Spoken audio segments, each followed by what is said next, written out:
आईने बनवलेली चुलीवरची चिगळाची भाजी.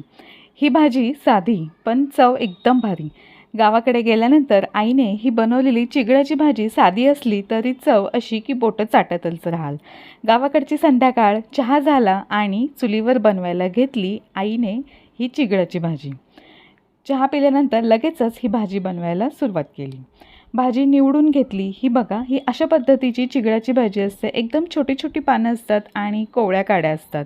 तर आधी ही भाजी स्वच्छ धुवून घेतली, त्यानंतर निवडून बारीक चिरून घेतलेली आहे आणि चाळणीमध्ये अशी निथळत ठेवली.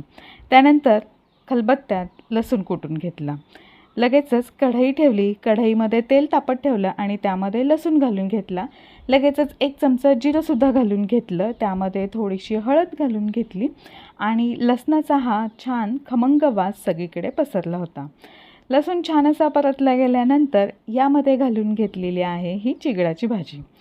ही भाजी करायला एकदम सोपी पण चव खूप भारी आहे. ही चिगळाची भाजी शेतात कुठेही उगवलेली असते आणि ही ताजी ताजी भाजी काढून आणलेली. गावाकडच्या भाज्यांची चव काही वेगळीच असते. चुलीचा धूर आणि मंद आचेवर होणारा स्वयंपाक यामुळेच गावाकडच्या जेवणाला काही खास चव येते.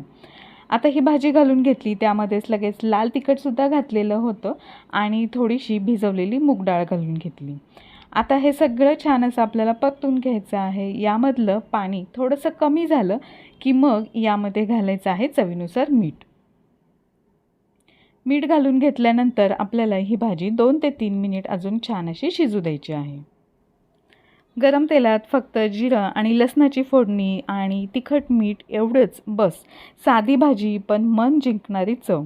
तर अशा पद्धतीने भाजी छान अशी शिजवून घेतली. त्यानंतर त्यामध्ये थोडंसं वाटलं असतं शेंगदाण्याचं कूट घालून घ्यायचं आहे आणि मस्त गरम गरम भाकरीसोबत ही चुलीवरची चिगळाची भाजी अस्सल सुख देणारी